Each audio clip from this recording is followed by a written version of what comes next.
What is going on, everybody? Thank you very much for tuning in to another episode of Random Bracken Battles. I am your host, Mr. Ron Clister. Thank you very much for joining us today. I am ready to go. I've been taking, you know what? I just started taking Alpha Brain, and I ordered it last Friday. Going, I'm going to take the whole damn bottle so I can be ready for that Saturday. And unfortunately, it came that Saturday. Then I read the bottle and was like, yeah, take 2 per day. And then I swear it had like one of those McDonald's like warning, hey, this shit might be hot, dumbass. Will not work immediately. So already had a lawsuit of like, hey, dickhead, I probably did what I just thought of. I took the whole bottle. I still can't do this fucking math. Well, sir, because you're a dumbass. Boss, Mr. Johnson's on the phone. He broke into another person's apartment and got caught. He wants your legal advice. Stop breaking the law, asshole! So, I don't need movies, man. I just need my dumbass memory of just going, hey, that was a funny moment, wasn't it? You know what, me? That was a funny moment. Oh, damn. Anyways, without further ado, first of all, I hope all of you are doing wonderful, and thank you very much for tuning in. And without further ado, let's go ahead and get this first round started. I got my trusty board. I got my studio a little bit. I got my downstairs different a little bit. It's a working studio. You know what I mean? Got my Pirates Caribbean, Fear and Lonely in Las Vegas, and the incredible steel books behind me. And you can't forget about that beer and that Dark Knight steel book. You know, for some of my 4 favorite movies of all time. But I got my board ready. Got my eraser ready when I inevitably mess up. And I can't hear all of you, so because I'm gonna make mistakes on here. So let's go ahead and go. So we got this is a good one. All right. By the way, these are all picked out randomly by my lovely, awesome buddy, great producer, Tvshka here, with the amazing behind the scenes tech work. So he's picking out all these films. Oh shucks, bud! You're gonna make me blush. Yell at me to see which ones is wrong, but I get to yell at him to say, well, that's great between those two. American Pie and Zoolander. This really is a good pick because American Pie came out in 1999 and Zoolander came out a mere 1 year later. Both comedies. Both hilarious comedies. Both have impeccable lines that will be lived on. It's 2024 now, so when I was growing up in the 2000s, and like 80s movies would come up in conversation, or my dad would tell me about it, or whatever, I would think, man, those are your movies. Those are some of the old movies. And now, being like my era is now 20 years later, I'm going, these are those classic movies that I would always tell about. Always be told that like Caddyshack and Predator was all about. Now I can say these movies are classics. They're hilarious. There's hilarious films. In fact, in Zoolander, there is a very young, what's his name? Alexander Skarsgård. He's the blonde friend of Zoolander, where all of his dumbass friends get blown up when they go get orange mocha cappuccinos or frappuccinos. I think it's so stupid. So let's start with Zoolander. So Zoolander is a hilarious movie. I think it was directed by Stiller himself, but you got his father in it. You got the hilarious Will Ferrell in this. I mean, this is the start of Ferrell's amazing career that's about to come. He had some hits and misses that were, you know, SNL sketches like Ladies Man and stuff like that. But it just like last week, it skyrocketed with Anchorman. But then again, before that, it was Old School. But he doesn't get any of those, I don't think, without this film. This film solidified the whole audience of this guy is a force to be reckoned with. Not that Carrey was on his way out, but he didn't have long to go with his amazing hilarity comedy career. And then here comes this guy not to say he handed the torch over to Ferrell, more like the audience said, yeah, give that fucking torch to this guy. And he just, and still in our spectrum of he's our generation's Bill Murray. I hope you guys can agree with that. Well, just like Bill Murray, he was in 1980s Caddyshack, and 20 years later, we got another king of comedy. I'll say it with this guy who just continuously just keeps bringing out hilarious stuff. But amazing lines here, amazing lines. Hansel, he's so hot right now. Speaking of Hansel, you have Owen Wilson playing Hansel, which is hilarious. Where freaking Lenny Kravitz gives the Male Model of the Year award. And Zoolander is just so out of it. He's so egotistical. He doesn't hear the name. He just sees people clapping. He's so tuned out. He just sees people clapping. So automatically stands up and walks over to the stage before Kravitz tells him, yo, man, it's not you. It's Hansel that won. So in a way, it's kind of like a movie of get out of your own way. You're not really that. And it's not all about you. This is a movie kind of telling that lesson of it's not about you working together, even if he is with your arch rival. Another great line in this is when his actual wife tells them, she's got problems with male models, or just says that, I'm so jealous of these beautiful women. So then I did the unthinkable. I became bulimic. Oh, you mean you could read minds? Not only that, but like it's in the computer. Stupid, hilarious moments like that. What is this? A standard for ants? How can we expect the kids to read really good if they can't even fit inside the building? Oh, it's so stupid. I have fun with it all the time. It's my comedy of Shawshank Redemption of no matter what point of the movie it's on, I'm jumping in and I'm going for the ride. Whereas American Pie, it's such a well-told story that I can't just jump in. It is easy to do that because it is a great comedy, but the story there is so rich. It is it is a very basic story of let's make a pact and let's try to get laid either at or before prom, before we graduate, I think what it is. And that's the premise. And they're going to go off their own ways and do their own thing.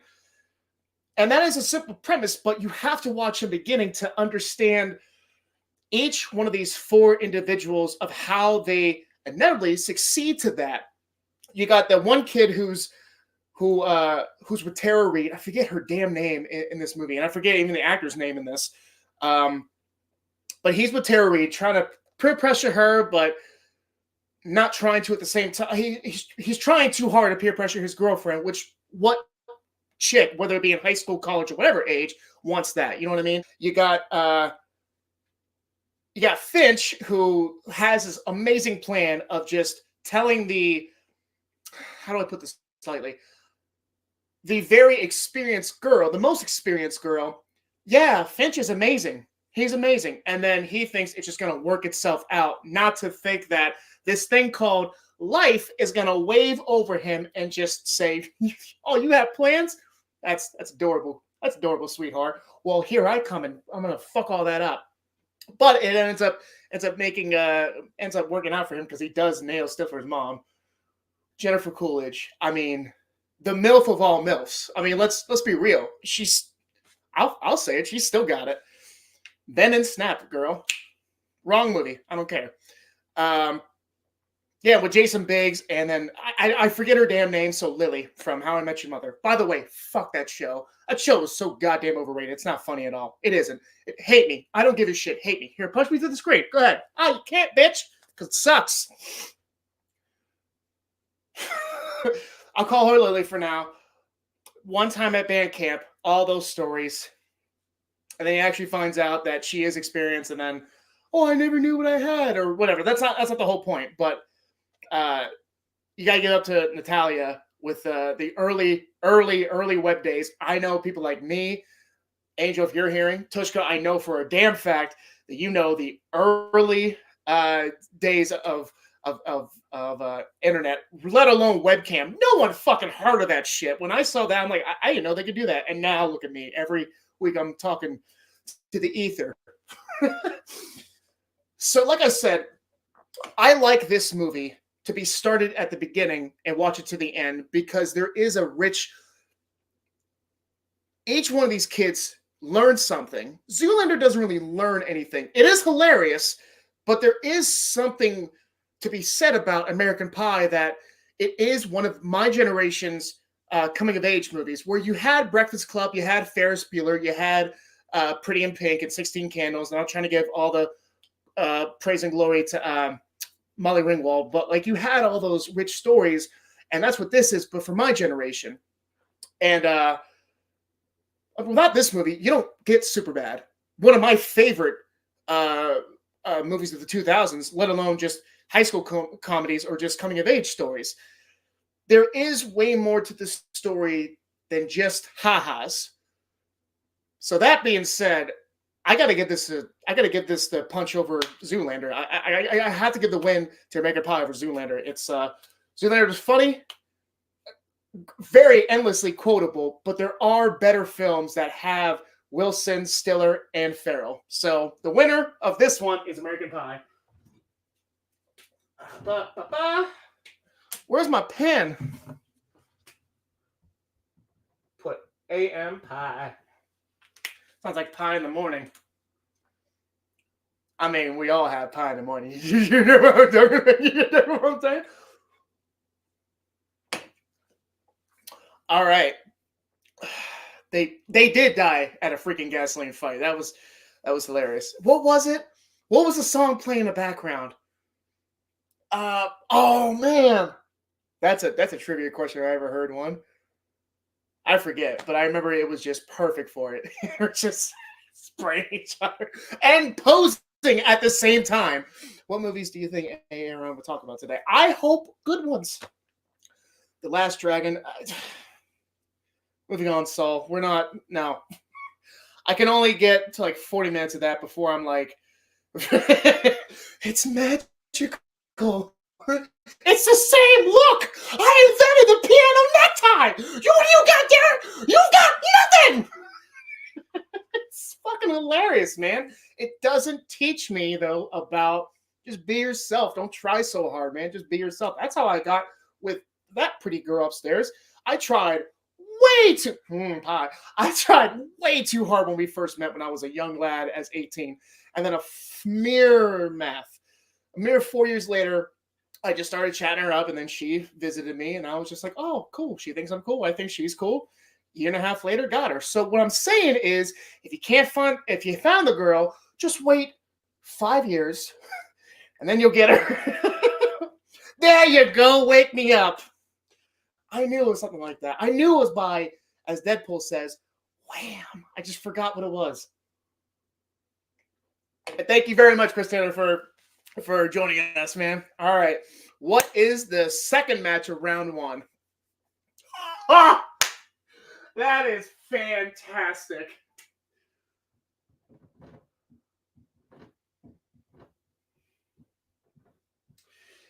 Gladiator versus 300. All right. Let's get this out of the way. I know the answer, but I want to talk about which one isn't going to continue on.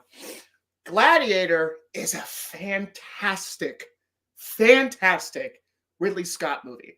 With Ridley Scott movies, you either get amazing movie or just dog shit. You either get Gladiator or you get Robin Hood. You either get Alien or you get Body Lies. You get American Body Lies. You get the point. This is one of those, it's gonna best picture. All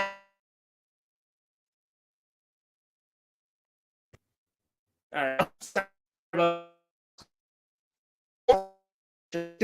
One best actor. I don't know or not, but came out in 2000, won in 2001. Fantastic film. Joaquin Phoenix. Without him, Commodus is just a name that you're supposed to hate.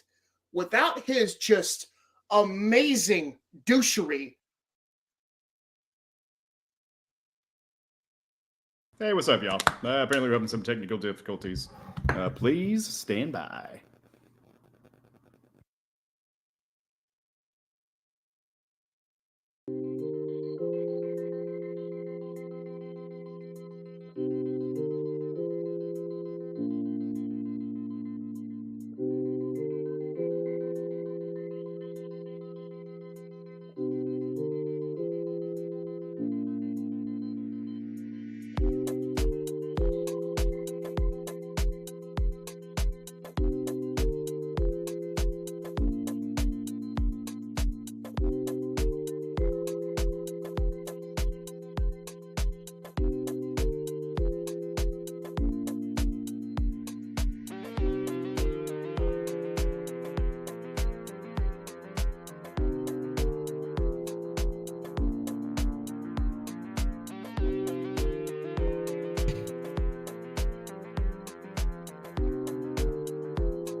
There we go. All right. I apologize to everyone. A little bit behind the scenes. We don't have internet right now. We just don't. So I'm using Angel's hotspot right now, and that's what we're working with. But that is soon to be changed. I promise. I promise. So, what was I saying? So, the douchery that is just seeping off of Joaquin Phoenix's Commodus. That was solidified when he won his Oscar for Joker, and he's talking some bullshit of like, we rape cows, we inseminate them without their consent. Like, they're cows, you fucking jackass. You're telling me you never ate a fucking hamburger? You're talking this bullshit. So either you really believe this, which you're a fucking idiot for doing. Everyone's entitled to their opinion, and I'm entitled to say your opinion is fucking dog shit. Or, and this is the more truthful thing of just how the Oscars are, he was given the Oscar so he can say this. Just saying. But either way, when I saw that ridiculous fucking speech and then I watched Gladiator, I'm just like, no, without him, without his Machiavellian energy that comes off when he's the king, when he's Caesar, when he calls himself Caesar, when he's the emperor, you buy into it. You want him to die. I mean, the amazing... My name is Maximus Deridius, father to a murdered wife, husband to a murdered son. A father to a murdered son, husband to a murdered wife, and I will have my vengeance in this life or the next. And then he is just there with this... I can't even do it right now. This amazing just, I see you, motherfucker. Okay. I want this thumb to point on the fucking ground. But because I made all these games happen, I can't. I made all this shit happen because I want the people, the mob, to love me. They actually say that. They say it right in there. The dude who played Michael Corvin's ancestor in the Second Underworld, no idea what his fucking name is, but he uses the term, he knows how to control the mob. That thumb has to be pointing towards the heavens for all this to continue. If it goes down, he just now cut the umbilical cord off of them. I can no longer get power from these people anymore if I choose to kill the same motherfucker that can only take this power away from me. So I'm in a conundrum, and we love it. And he plays it so fucking beautifully. So does goddamn Russell Crowe. God damn it, I love this movie. Meaning... 300's great. 300's great. Honey, okay, this is Sophie's choice. Pick one. I would have to look at my son, not you, CJ. This is my hypothetical son. I would look at my son and go, all right, buddy, so you're going to go on a ride. This ride is there's going to be so much joy. So basically, it's Sophie's choice, but the Nene Benediti from Life is Beautiful, I just butchered his name. I don't give a shit. It's going to be candy. It's going to be elephants. It's going to be giraffes. And maybe some penetration. But you're going to have a good time because I love this one. So, buddy, so much more. So much more. So much more love. I'm sorry. You got one good line. You got a kind of okay fuck scene. You got bullshit blood going everywhere. You have really... a dumbass king who thinks he's a god when clearly he's not. You got fucking Quasimodo ripping you off because why? He can't jab it. He can't understand that, well, you see that big ass tumor on your fucking back, jackass? So when we all put our shields up, if by some fucking reason an arrow or a sword goes through it and your shit goes down, well, now the turtle shell just became fucking exposed and he can get stabbed in the liver, meaning us. So fuck off, Quasi, and Moto the fuck out of here. And he can't understand that, so he's just like, the logical choice. I want money. I want the Lil Wayne song, Pussy, Money, Weed. Give me that, and I'll give you all this information. And Xerxes goes, I'm a kind god.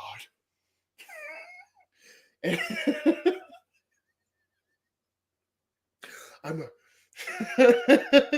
a kind god. I will give you these things. I am Xerxes. He sounds like, he sounds like my impression of Xerxes. It sounds like the fucking stripper from South Park. Dance! Anybody want to dance? That's Xerxes. That's my impression of Xerxes.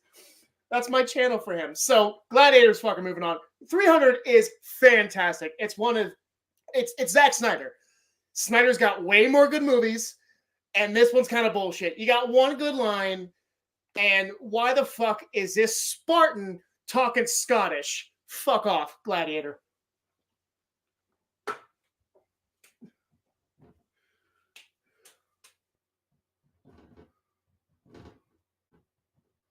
All right. Winter Gladiator. Oh, dude. Hey, man, 300's great, but fuck me, man. Gladiator's so goddamn good. Protest. Go ahead, protest. Protest. I want you to look with your eyeballs, with your eye holes. So he says host there, sweetheart. And then it says, hey, Aaron. That's this guy. I make the decisions. I'm the Cobra Commander up in this bitch. This is my show. For its time. For its time. For its time. Yeah, abs. You gotta go Gladiator, man. You have to. It's just a better movie.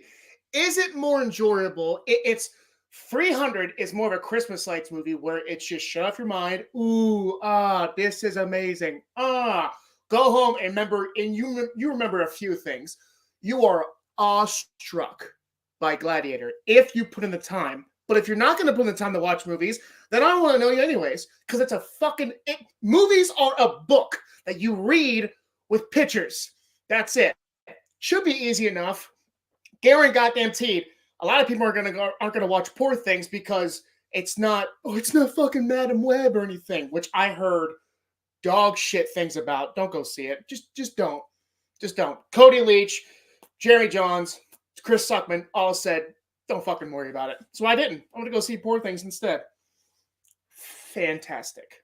Got to see Emma Stone naked numerous times. That's not the point, but I liked it. Like the new, thank you very much, Saul. Yeah. I went from that wall to this wall. That's what week 7 gets you. That's what 7 days get you. 7 days get you one more week before Samara comes and tears your ass up, and it moves me from over there to 7 feet over here. That's what we do in the world. I'm a man. I'm a merman. With your willy out with it being a damn mermaid? Merman. I love the part too. So before you go on, so in Zoolander, I wish I would have brought this up. So in Zoolander, the dude who's like, they meet in the graveyard and they're telling him about like, here's the history of why male models are assassins. And they show Zoolander as fucking John Wilkes Booth with the fucking blue steel. So he explains everything. In reality, Ben Stiller forgot his next line. So he just says the line again of, but why male models? And it just worked. Are you serious? I just told you. And it worked so beautifully. All right, moving on. But I stand by it. American Pie moves on.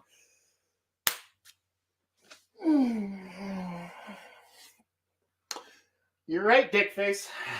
All right. That's right. Suck it.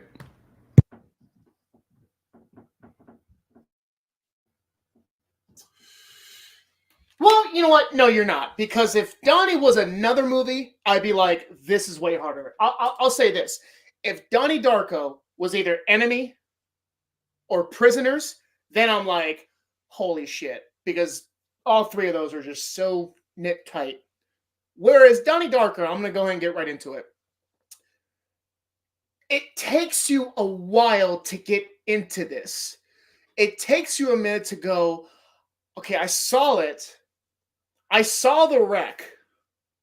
Let me take another look as a driver. Let me go ahead and take another safe look and not look at this fucking road behind me, but in front of me, but look over here and take a look at that another wreck just to be sure if I knew what I saw. Yep, antlers definitely went in his ass. I don't know how that happened, but that's what. Hi, Bubba. Hi, CJ. So that's what Donnie Darko's like. You have to give it numerous views to go, I think I get it. I get it. The version that I watched, now, apparently when this came out in theaters,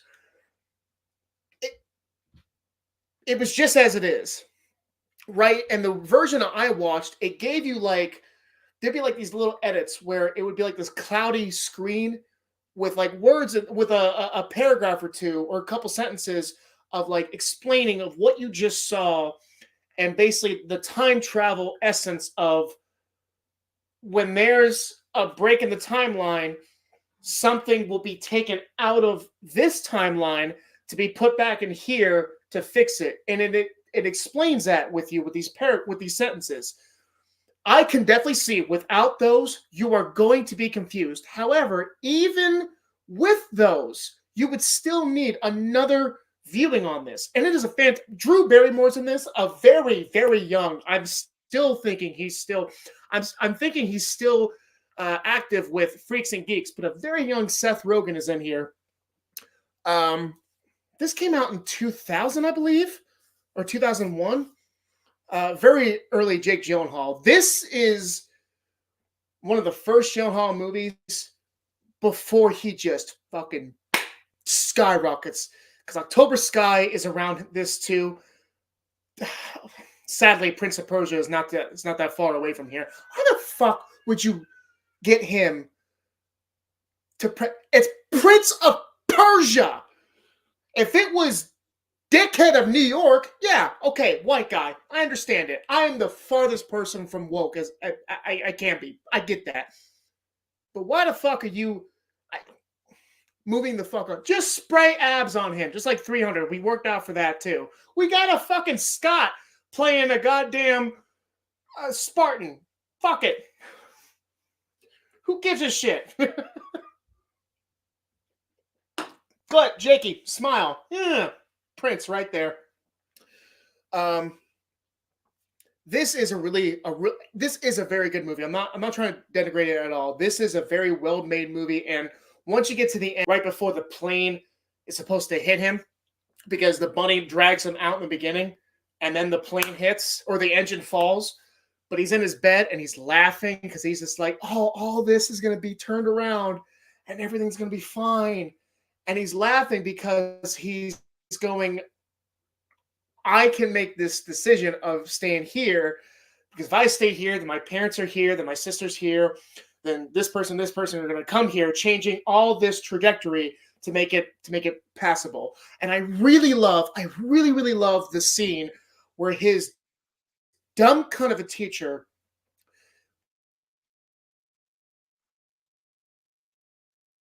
brings students up, and either she's got like, oh, come on. She's got like, I apologize, people. She's got like these scenarios on a piece of paper, or maybe she's just making them up as they go. And on the board, it says good or bad, like light or dark. And it's kind of like picking up a wallet. Is that good or bad? And it's good. And there's this and that. And then Donnie gets something that's just towing the line of convoluted of, well, that could be either way. You're not talking about good or bad. What you're talking about is perspective. And he throws that shit right back at her of like, it's not that simple of is it good or bad. It's up to you to decide. And that's why we are all people. That's why life is so interesting, because we have all these different perspectives ping-ponging back and forth on each other, pinballing, back and forth on each other. And that's what makes life so interesting and scary and fun and sexy and entertaining in itself. I mean, the Joker isn't the Joker without chaos. And sadly, that's what this world is. We all do this social contract as we live just to make things easy on ourselves. It doesn't work half the time, but we all do that because in ourselves as a core, we're all different. We all can say that's good and that's bad, but it's all in your perspective. If a guy loses his wallet, then right in your mind, you're all correct of, yes, pick it up and give it to the man. Now, let's say the man that you know You found the wallet that you know is an asshole, has a lot of money, doesn't do anything for anybody. He drops his wallet. There's, and I'm just bullshitting, $20,000 in there. And now you find it and you need that money. Better yet, you see a homeless woman who just got fired for busting her ass at a she was busting her ass as a waitress, and for some dumb fuck reason, she gets fired, and now she's homeless with a kid on the way, or she has kids, and you give the wallet to her. It's all about perspective, people, and that's why that scene rings so much to me. How the fuck ever, Nightcrawler is amazing.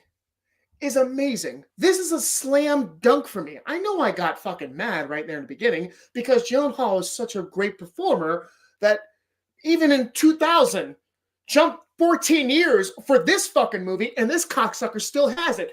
To right now, it's 2024. He just came out with Ambulance last year. I didn't really care for the movie, but he's fucking fantastic in it. This guy just doesn't miss.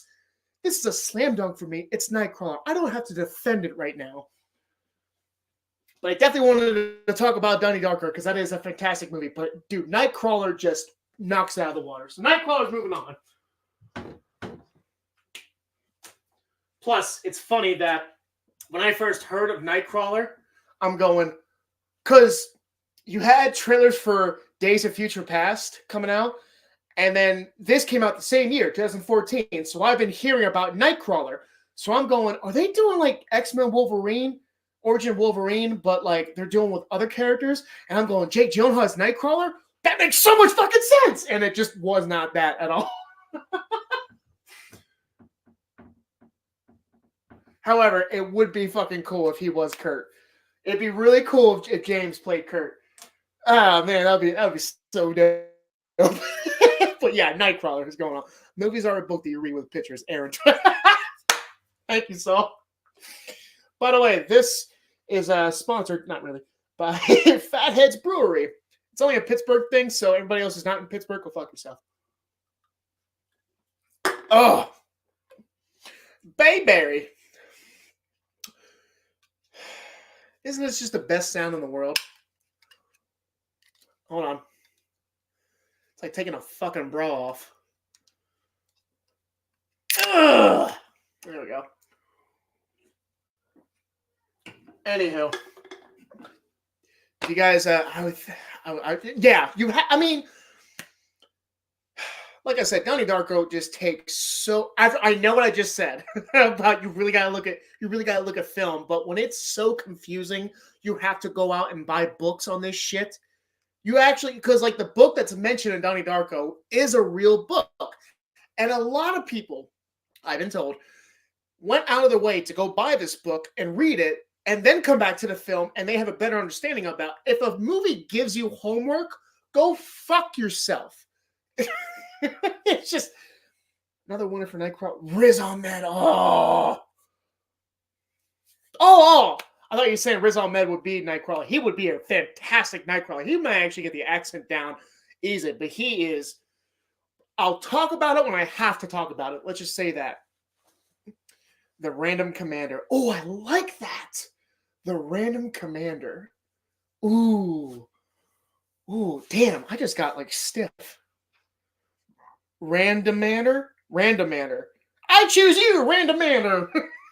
It's like Ditto's evolved state. All right, what's the last match in round one, sir? Give it to me, baby. Give me corduroys.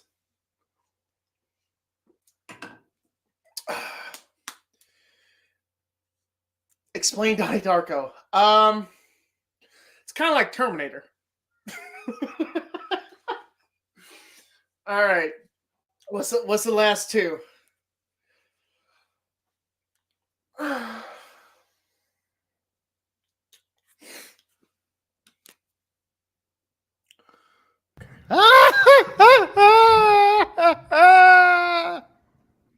I'm an agent of chaos.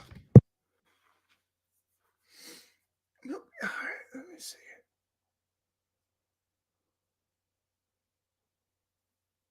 Okay, I'm trying to write fuck you because fuck you.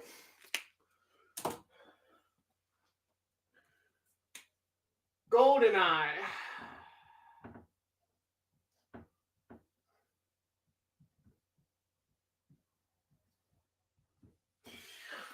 I think I know. Actually, you know what? I'm giving you shit, Tvshka, but these are all great picks. I think I know what I'm going for. I think in each one of these, I knew exactly what I was going for. It's this round I'm nervous about. Hot take. The best thing in GoldenEye, and this is no slight on the film, is the theme song.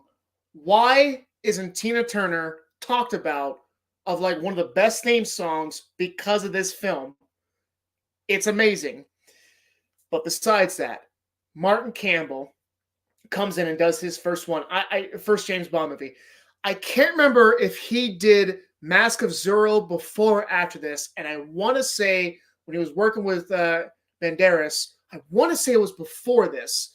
But I think if that is the fact, fact check me. If that is a fact, I don't think he gets GoldenEye without that amazing piece. Because to direct Banderas, it wasn't Penelope Cruz. Who the fuck was the mistress in there? But not Anthony Mackie, son of a bitch. Oh my god, Anthony, not Anderson. You fucking idiot! You took Alpha Brain. What the shit is his name? Anthony. Anyways, you don't get to direct GoldenEye without doing that. Let's just put it that way. But Pierce Brosnan, your first scene of this movie to bring James Bond in, it is slightly over the top still.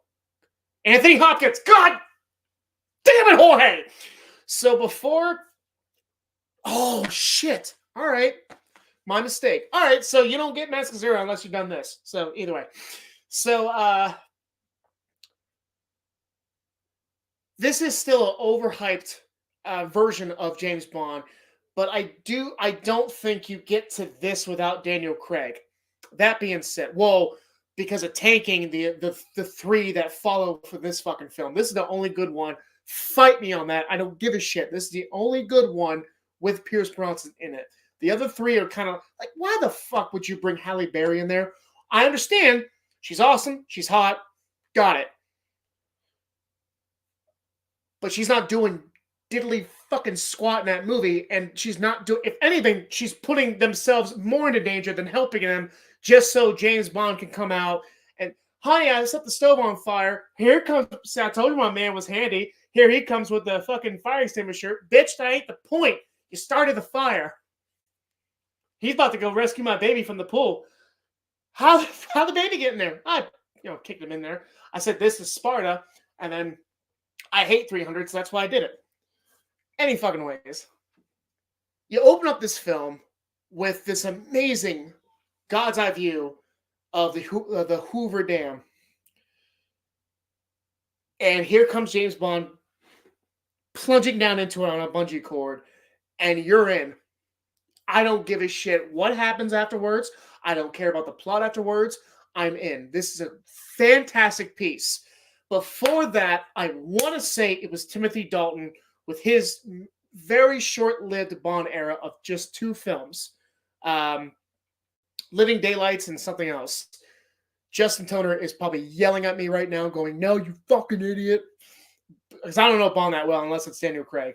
So this movie does a lot. Not only that, but this brought out the best video game. I'll say it, the best video game ever made. Back when, if you wanted to play with your friends, you had to go, kids, before the fucking internet, you had to go to your friend's house if you wanted to play video games. And that's how it fucking should go back to. I know I sound like an old goddamn man, but fuck the internet. I know it's giving me this. I get that. But I can talk to anybody about movies. They might kill themselves. They might be like that dude from Airplane, where they might hang themselves or light themselves on fire for me just talking so much. Maybe some of you have done it already. But I love talking about film, and I know the internet's giving me that, but I miss it so much of just like, you want to go to Jake's house? Yeah, fuck Jake. Well, he has GoldenEye 64. All right, I'll give him a shot. Because that game brought friends together, brought people together. It was community. There's so many hours playing on that fucking game, and the theme song to that game. I think it's one of the few games that came after the movie that the game was just better than the movie. It is a fantastic film, though. It's a lot of fun. However, to go up against Fight Me, I Don't Give a Shit, the best John Wick movie, hands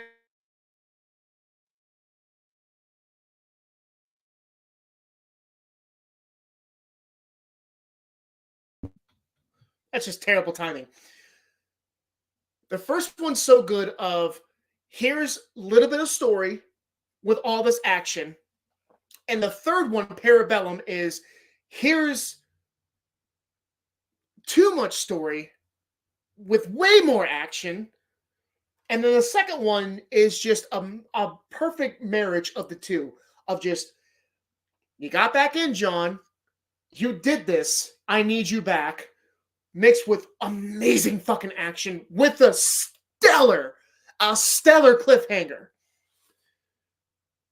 This blows all the John Wicks out of the water, which is a very tall bar to hurdle over. This is another film, in my eyes, this is another sequel that overpasses its original. I know that's I know a lot of people might choose the first one. The second one is just better for me. Just the action alone, and like I said, it's a little bit more story. Like, you're gonna take out all those fucking guys, but when you get to, like, because it feels like so the first one feels like a video game, because you take out all these guys with essentially no issue at all, with a little bit of luck from William Dafoe. I'll give you that. But the guy who was afraid of you is now kicking your ass at the end. It feels too much like a video game. He's holding his own against the fucking Baba Yaga. But you still take him down. I get it, but it felt too like, we need a third act here. We need a final fight. Fuck it. Let's bring him in. At that moment, that small Russian felt like, and if you guys have played this game, bravo to you. It felt like Def Jam Vendetta, with like that tall, bald, big-headed dude fought your protagonist in the first one, but then became your ally in the second one. Both those games are fucking fantastic. I know I'm going way too much into video games right now. To me, if Tvshka puts Skyfall or Casino Royale or Spectre or No Time to Die, Quantum of Solace has no fucking chance. Against John Wick, I would really have to think about it. But with this, and I know I just made that joke of fuck you because GoldenEye is fantastic, but against John Wick, it doesn't hold water. It doesn't hold that much water. GoldenEye is the shot that you put into Guinness, because both of them together are a fantastic night. But you're gonna have a lot more with GoldenEye. Just where it keeps giving you more and more of that delicious Guinness, and then it's not that much money to make. Look at that. So yeah, John Wick has to go on. GoldenEye is... I haven't seen it in that long either. I remember a lot of it, but I'll definitely go back to John Wick more than I will go back to GoldenEye. John Wick 2 takes this.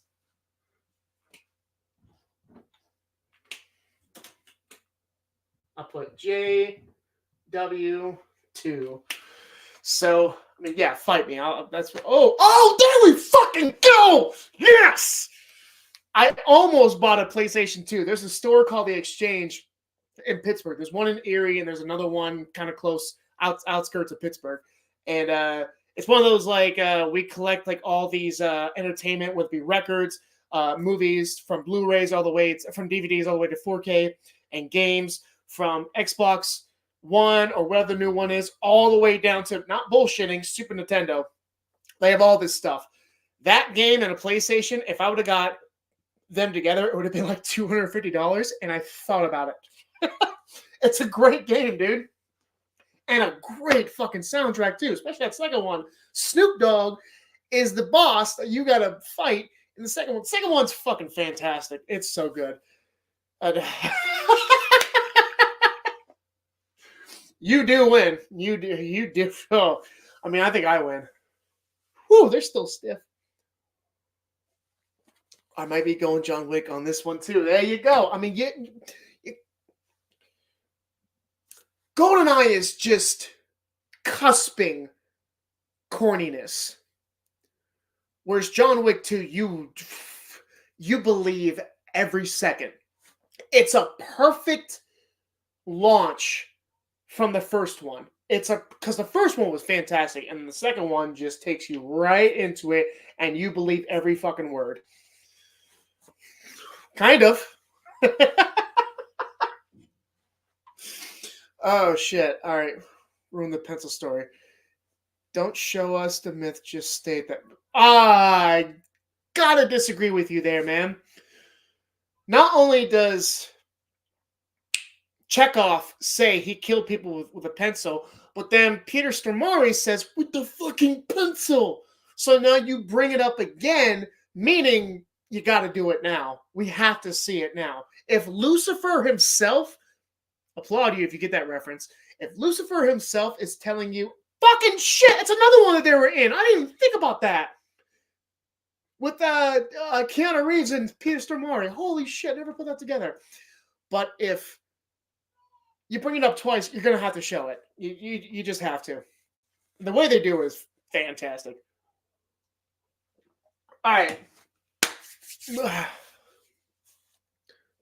Dude, I've karaoke'd that song more than once. And I gotta say, I do. So my go-to karaoke songs are Highway to Hell, because I can just hit. Is it Bon Scott? No, Brian. I can hit Brian's like last notes when he gets to the end of the song. It's that. It's Aretha Franklin's Chain of Fools, and it's Tina Turner's GoldenEye. I've only done GoldenEye a few times, but damn, is it a fun song to sing. It's so good to. Ah, it's so good. Feel them moving in the shadows. Ah, fucking rest in peace. Every goddamn week, I'm killing somebody. The dog lives, therefore it's better than the first, because it's science. Yeah, bitch. So you put 2 + 2, and that's how Peter Parker gets his superpowers. Fuck you, science. Shit. Okay. I like my Bond a little corny. Yeah, that's what he's supposed to be. But then Daniel Craig said, I hear you, but let me put a little bit of vodka on your vibrator and then stick this up yourself. And then I'm like, whew, that's... It stings something, not the nostrils, but I like it. Moving on. American Pie and Gladiator. Okay, all right. This is the round that I really like, because I know last week and the week before that I blew through this the second round. Whereas this round, it's very challenging because Tvshka does a very good job of like pitting two of like somewhat the same familiar movies up together. Whereas when you get to this round, they're going to be different. From here on out, they're going to all be different. So now I got to go through what do I get out of these films, of each of these films, and what do they make me feel? I'll say it again. With American Pie, there is a lesson in there. Be yourself. Where Gladiator, there really is no lesson. It's just, here's a great fucking movie. I'm kind of lost for words. I don't know what to talk about each one of them, other than the opening scene to Gladiator is amazing. I remember as a kid, my pappy had 2 VHSs. that were something and something else. I think they were just blank VHSs. One of them was recording of Who Framed Roger Rabbit. Don't know how he got that. The second one was Gladiator. And it always opened up right at that battle scene. And as a kid, I'm like, this is awesome. But what's the beginning of that? And then when I watched it for the first time, I think on fucking Blu-ray years later, I realized, oh, that is the opening scene. And that was when I started to really get into not filmmaking, but like diving deep into films of what they mean and what they mean for, you know, our culture and so on and so forth. And to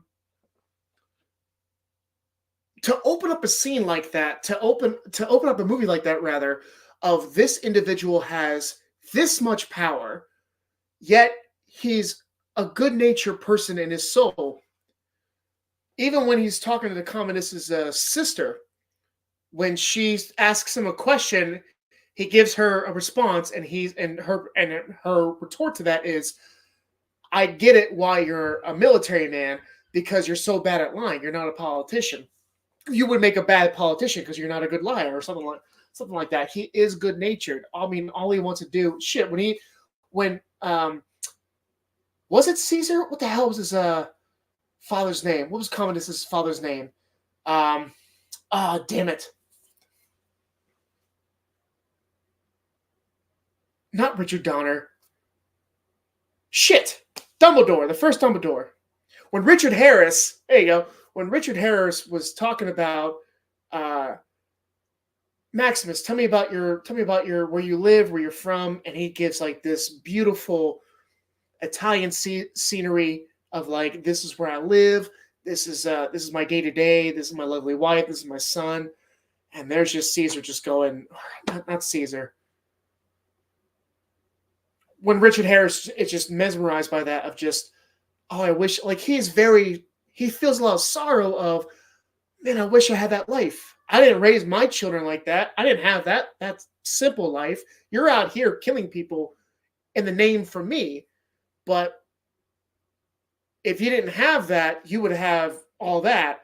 Whereas if I didn't have this war, I would still be conquering. I would still be in the position I am, not taking care of my children, but taking care of this whole country, this whole empire, rather. So there is a sense of sorrow there, and there really is no lesson of just how you're supposed to act towards people or whatever. But there is a beautiful story of rebirth and finding your way home, even if that means, I know I have to die, but I'd be damned if I'm going to kill myself, because I am a warrior. I will not falter. I will not fail.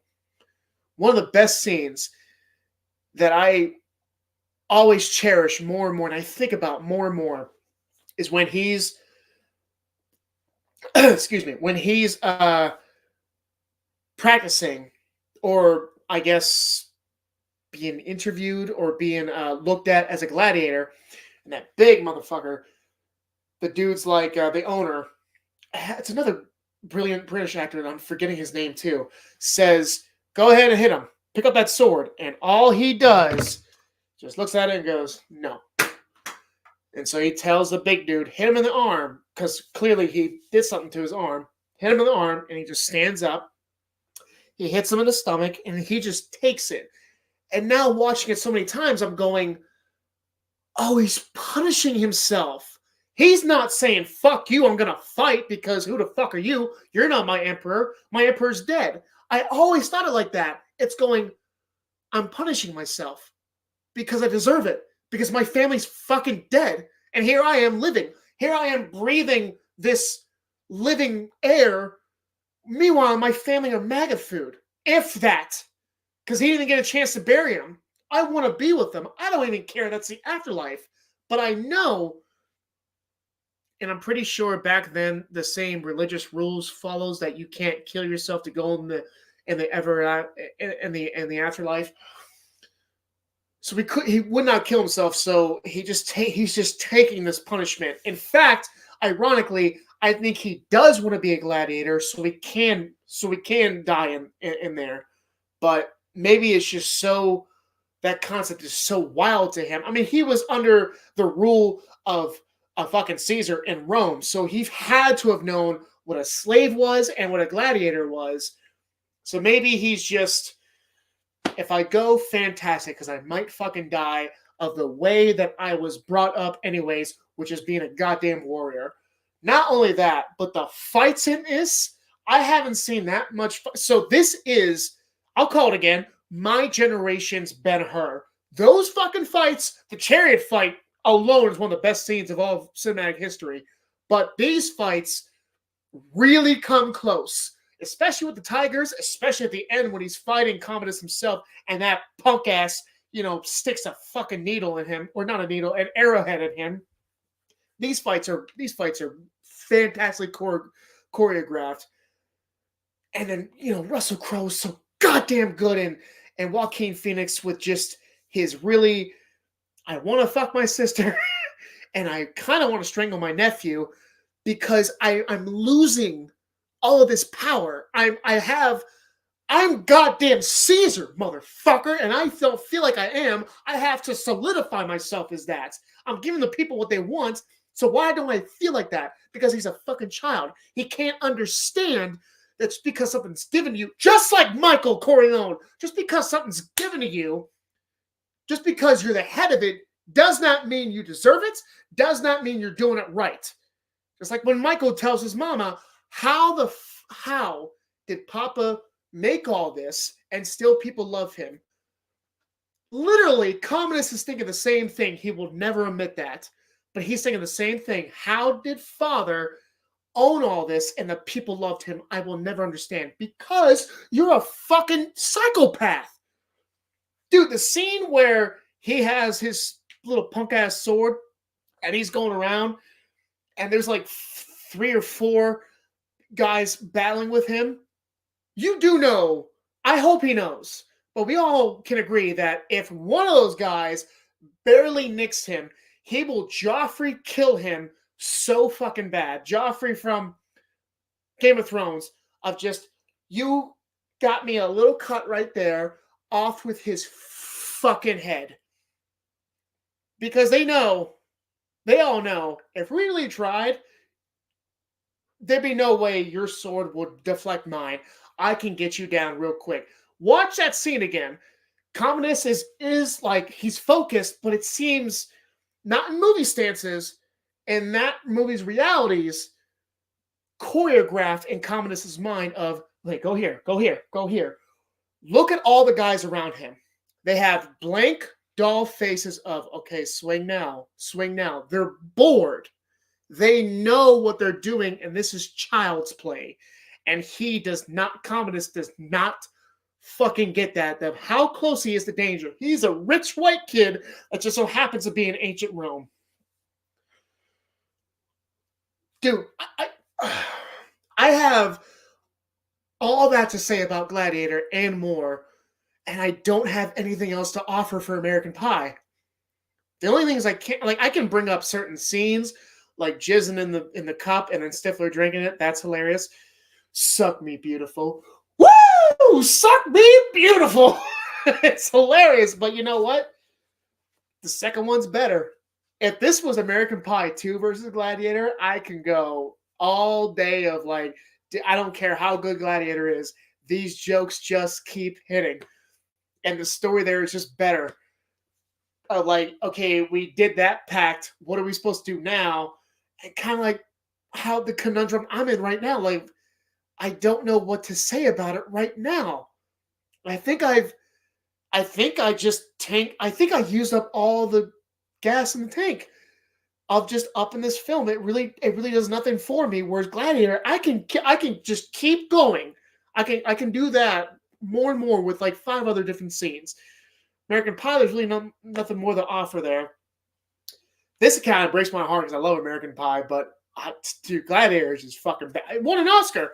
No chance in hell was American Pie going to win an Oscar, but I'm not saying that's why it gives the edge, but to give bling on a movie does make it a little bit cool, if anything else. So Gladiator takes this win. Oh, that kind of hurts. Gladiator is going to the finals. I put Gladiator, not Gladiator. It's Leviosa, not Leviosa.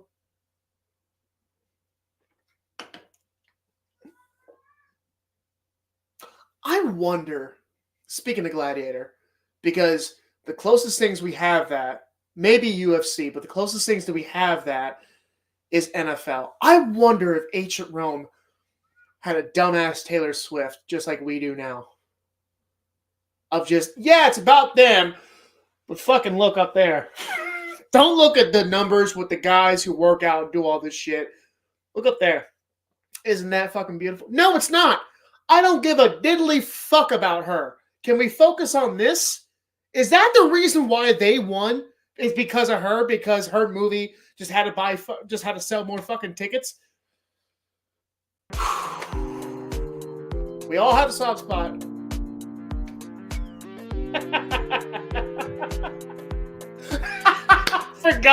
I forgot who my producer is today. No, but Don't fuck seriously. with the kingdom. Mahomes is great. Okay, Mahomes is fucking fantastic, and the whole goddamn team is fucking awesome. But seriously, though, if she was dating anybody else from any other team, you couldn't really. That team wouldn't make it to at least their fucking AFC.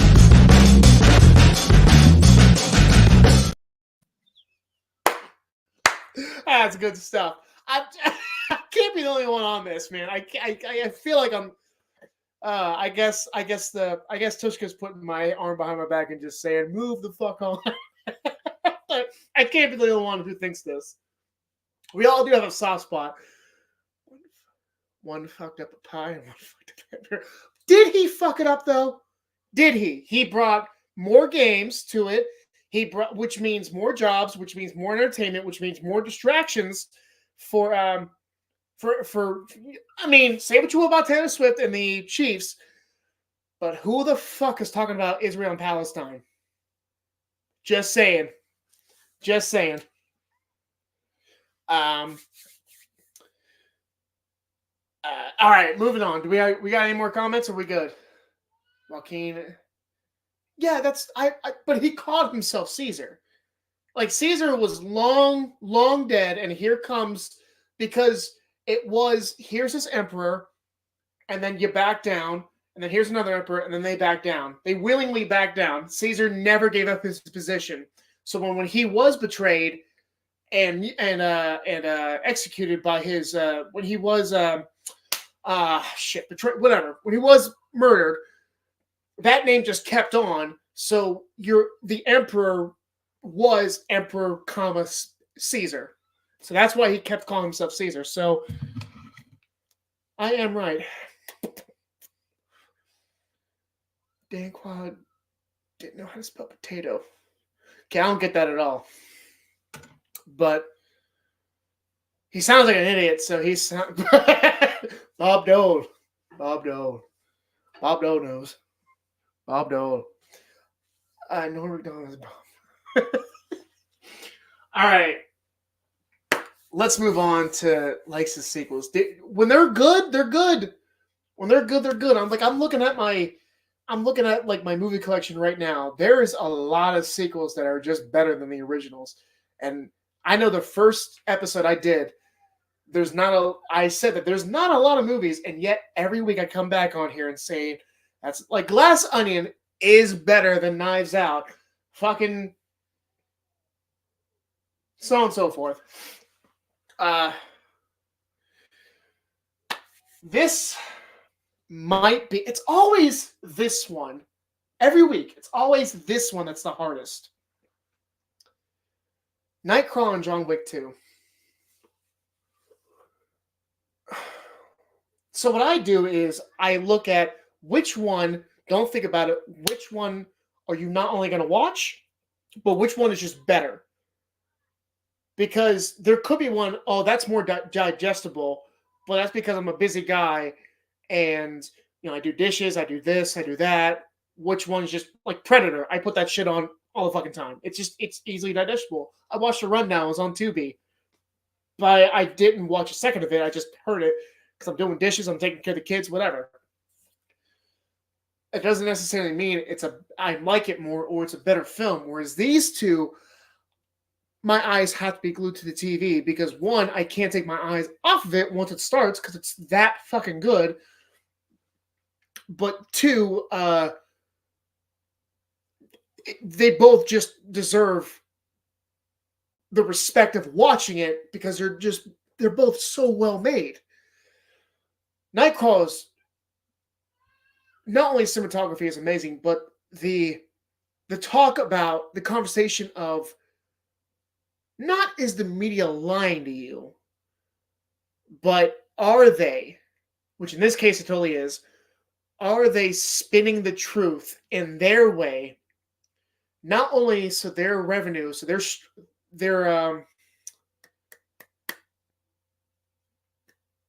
what's it called? How many people watch their show goes up, but also we need to control the society viewership. Yeah, we need to control the society, and to do that, we need to tell them how the world is. Just like Rene Russo says, it's not like that house that he goes in and films everything, but they blur it all out. The story wasn't about drugs when it really was. That was a drug house. What Rene Russo says is the story is about crime that legitimately white people have to feel fear. And unfortunately, these other races just have to be thrown under the fucking bus because everybody in that giant house, that nice house, was white. So, of course, when that shit goes on their channel, everyone's going to go, well, duh, but also, oh, we got to be careful because there's crime in our streets, making them just come back here of just, well, what else is going on? And it's such a bullshit yet brilliant system that's a story of, it's a story as old as time of just, I'm going to feed you this bullshit to make you feel safe or make you feel whatever I want to make you feel. And then this is what I'm going to get out of it.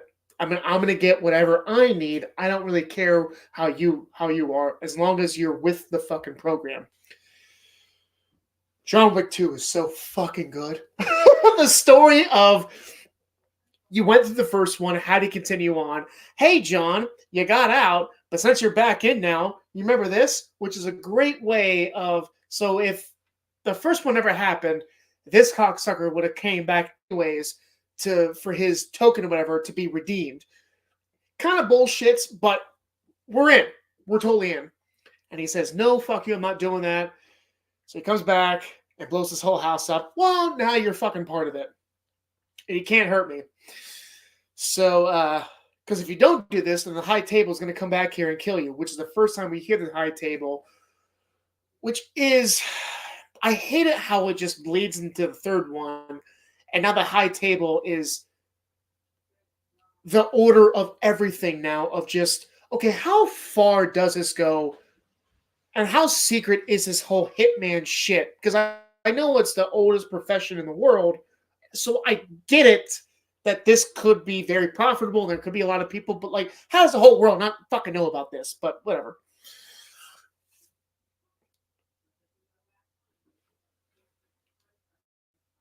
For you to carry on like that of, I have to kill this sister so he can get part of the high table, and then I'm out. But really, you're not, dude. You understand that every choice has its consequences. You knew, yeah, Alfie Allen killed your dog, so that was his consequence. But now you have your consequence. Your wife died. That sucked. But everything before that, you had to have known would have to come back and haunt you. And this is your reckoning. It wasn't the first movie. It was this movie that bleeds on into 3 and 4 of just your past will come back and fuck you in the ass if whatever you do. It doesn't matter what you do after. You did it. I lit this house on fire. Okay, that sucks. I'm going to get away with it. Eventually, Someone's going to track you down and go, my dog was in there. I'm going to kill you now. That's a terrible analogy. And I know it's about a dog when we're talking about John Wick, but you get what I'm trying to say. Oh, damn it, man. This is such a hard one. Giggity.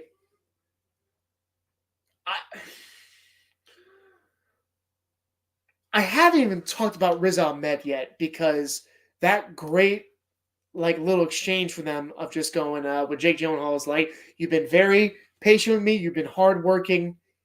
I want to go ahead and give you a raise. I'm going to promote you to VP. And Riz is looking at Gyllenhaal going, okay, how about instead of $12 a day, you give me $80, $75 a day? And Gyllenhaal's going, okay, fine. I could have asked for way more. He was like, yeah, right there. I feel like if he doesn't say that, his demise at the end doesn't happen. Because now or maybe Gyllenhaal did that purposely because now he can say, dude, you clearly wanted more money. You were going to extort me for money. You were going to keep asking for money either until all this comes crumbling down because you wanted more and you're going to sell me out or whatever have you.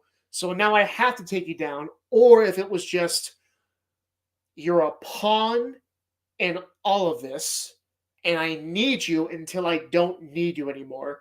He is a Batman villain outside of a Batman universe. That's how fucking chaotic this guy is. And Gyllenhaal plays him beautifully. A year before this, he was in two Denis Villeneuve movies, Enemy and Prisoners.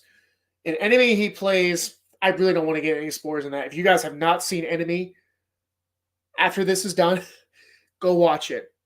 And then when you get to the last... I'm not kidding. The last 5 seconds of the movie, turn it off and go, what the fuck did I just watch? And then watch Prisoners and see that he plays a cop, Detective Loki. He's a little bit bulky. And this one, he's a stick. He is this. And then he becomes just Jack the year after in Southpaw. It's like this actor's filmography is so great that it makes each of his movies fantastic. Kind of like Christian Bale. Whereas he does the Machinist, where he's like 90 pounds. He comes back and he does Batman Begins. And then he does Dark Knight, which he's even bigger. Then he loses all that weight to play Dickie something in The Fighter, just to get even bigger than the other two Batmans for The Dark Knight Rises, just to get fat as shit for American Hustle, one of the best movies he's ever done.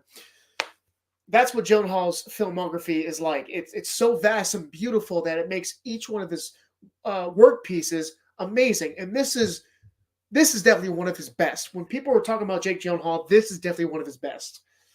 That doesn't help me at all to decide which one, because the fucking fights, the cliffhanger alone in John Wick 2 is so great. You can't kill me. I can eat here every day, all three lunches, or all three meals rather, every day, and I have the same thing. A man can eat here so long, and John Wick is just going, yeah, that's cute. Bam! Ian McShane is just, what have you done? I'll give you 1 hour. That's all I can do. And then he's running, and then there you go into Parabellum 3, which kind of drops the ball a little bit, but it makes this movie fantastic. A cliffhanger is a fantastic Was it season 8 or 9? No, I think it was either season 7 or 8 of Game of Thrones, where one of Dany's dragons falls, the Ice King brings it back, and then that zombie dragon takes down the ice wall, making that whole army come down to the north to Windhelm? No, Windhelm is in Skyrim. Wherever the fuck they're from. And now it's like, oh shit, here comes the fucking thing. Here comes the thing that we're all... Because that last season, let's be real, was dog shit. But that cliffhanger gave us so much, I'll say, glee and hope for a great TV show finale. This one does it too. It's a fantastic cliffhanger that you don't know where it's going to go, but it's going to be amazing. To me, Parabellum kind of drops the ball. It's still a lot of fun. It's too much action, not a lot of story. Whereas this one is just great right in the middle. God damn it!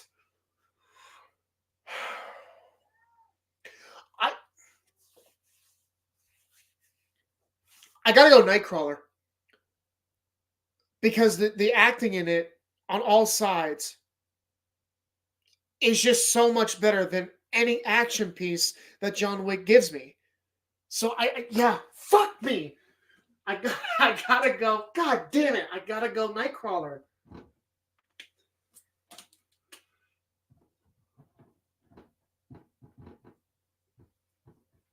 So the last there we go, yeah.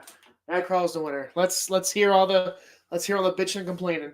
What do we got for those comments? We got any anybody want to chime in saying that's by sequel math, Dune 2 would be the best movie? I don't know. I haven't seen the first one, so I couldn't fucking tell you that.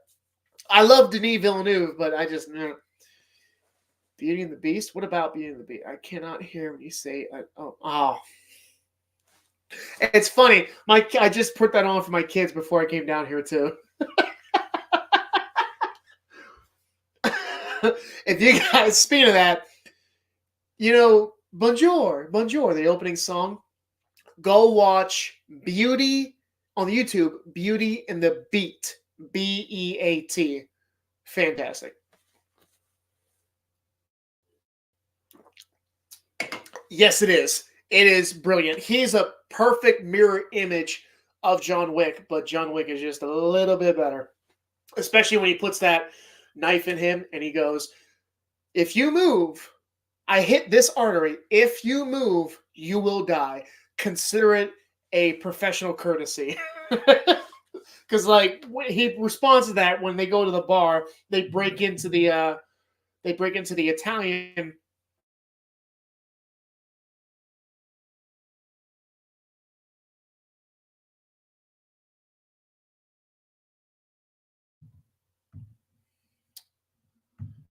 This internet people, I apologize. What's it called? Continental. The Continental. When they break into they bust into the Italian Continental, and he buys John's. How about a drink, gentlemen?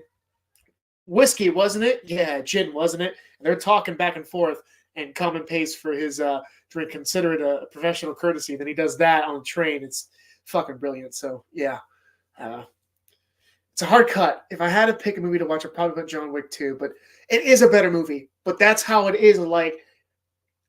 It's not only the better one, it's also which one am I going to put on, because it's entertaining too. Rewatchability, entertaining, and just all around enjoyment of just. That's how that's the equation I put to all these movies. But even that formula can implode in my mind because there's so much going on with each different vast movie putting together one another. That's why I fucking love this show. That scene really spotlighted. Yeah. That scene really tied the room together, did it not? Yeah, and this guy beat on it. Donnie, please. She owes everybody around town, money around town, and they come in and they pee on your fucking rug? Am I wrong? Am I wrong? You think I'm fucking around here market zero?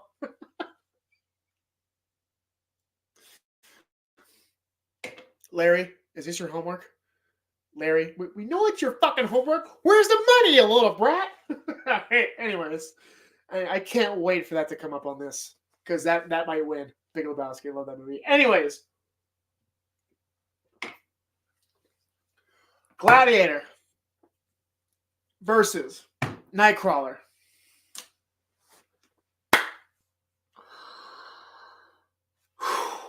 I think I've tanked all the gas on both of them. No, I haven't.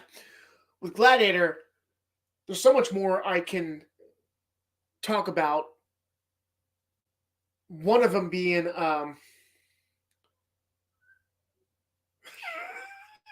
that's just some great timing, brain fart. God damn it. The journey that this character goes through of I'm at this power, now I have nothing, I'm gonna rise back up to be not only a legend that's gonna carry on. Yeah, Commodus's name is gonna carry on, but not without my name. Much like Edward Norton's name in Glass Onion, of when they talk about the Mona Lisa, there's no way in hell my name doesn't get dragged along with it, or vice versa. Same thing is going to happen with the Commodus. My name will live forever, but this part of history / this name will be dragged along my name too. So it can't be just me. It's going to be Maximus as well. I know I said it before, the reveal is one of the most thrilling scenes ever. I can understand when people say, is it really that effective? For me, it is. It's not the moment, it's the moment before he does it. What's your name, Gladiator? It's Gladiator. He turns his back. How dare you turn it back? How dare this fucking slave turn his back on the new Caesar? Turn your fucking back on me. Don't turn around on me. I want to see your goddamn face. And that's when he's like, well, you kind of... All right. My name is Maximus Decimus Meridius. True leader... Marcus Aurelius. Oh, fuck me. I got it. Alpha brain's working. Marcus Aurelius. Fucking Richard Harris. Dude, I am just spent right now. I can't think anymore beyond how to compare these two or the rewatchability of these two. Oh, damn it, dude. With Nightcrawler, you're getting what you're getting. Whereas Gladiator, you're having a redemption. Bit of revenge, if anything, redemption, though, which is more beautiful than just straight up revenge. Revenge movies are awesome. Kill Bill, so on and so forth. Who gives a shit? Because once you put Kill Bill into the mix, I don't give a fuck about any of the movie. But redemption is beautiful. Nightcrawler, from the beginning, when he's cutting the wire, the fence, and some guard is catching him, and he's going, what are you doing? He's trying to bullshit his way out of just, oh yeah, I'm doing this, that, whatever. It's okay. I'm with this company. I'm with this group. And he's inching himself closer. And the guard just doesn't sense danger at all because Gyllenhaal is, like I said, this skinny. He's a toothpick. What can this guy do? Oh, he has knowledge. He has smarts, which is way more dangerous than Braun.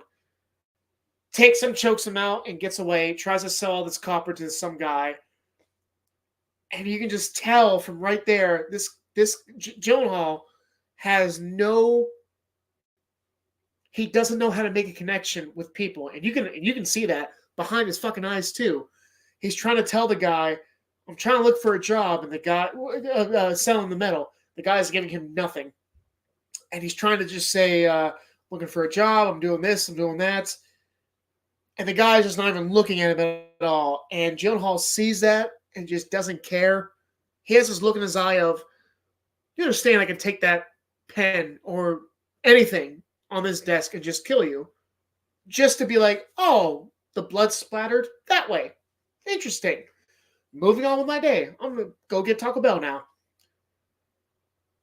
He thinks in such a different way of other human beings, and I would love to see. I hope they don't do it. I hope they don't do a prequel. I pray to God they don't do a sequel. But I would love to see how this person came to be. If there was a book of, like, maybe he was an orphan and he was just too smart around just other people, and this is just how he becomes, or whatever. If he was abused as a kid, whatever. I would love to know the lore behind that character. Because the scene where he's with Rene Russo and he's on a date of, look here, bitch, I'm giving you what you want. You're going to fuck me X amount of times. for you to get X amount of minutes, because I have proven myself again and again and again and again that I can give you some good stuff. Now, I can take all this stuff and go to channel 6, 7, 19, fuck your channel 4, because I can give this shit to other people. So not only are you going to wet my noodle, you're also going to give me more money, because this is going to rev up your revenue, your clicks, your whatever, your viewpoints or whatever Tvshka put there, your view stances. It's going to skyrocket because my camera can pick up that other shit can't. Viewership. Thank you, sir. Let's not forget Bill fucking Paxton in this. And let's not forget that this crazy son of a bitch cut his brake line so he can deliberately wreck. And he's right there getting this footage.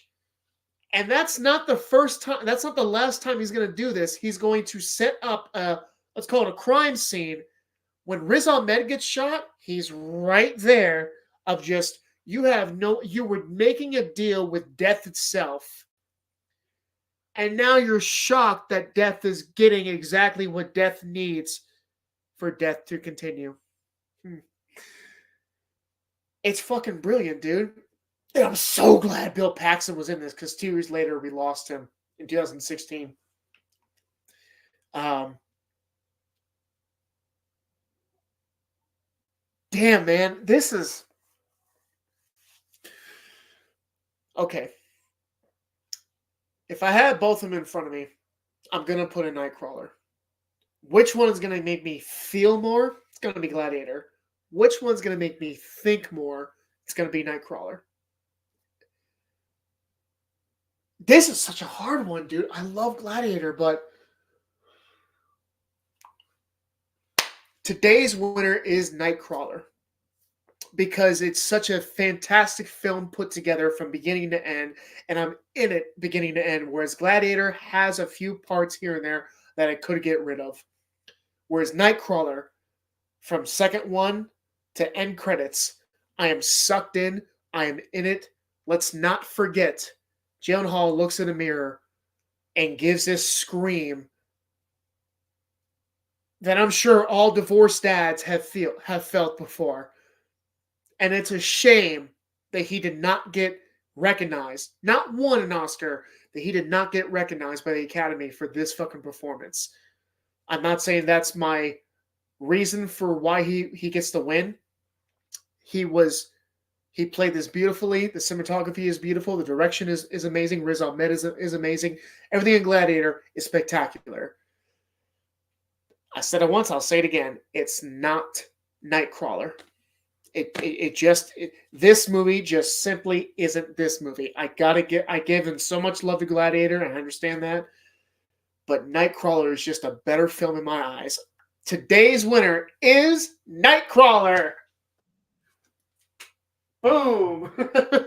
There we go. So that was dude, it was tough. So tough, because I love Gladiator so much. But just Nightcrawler is just a better movie.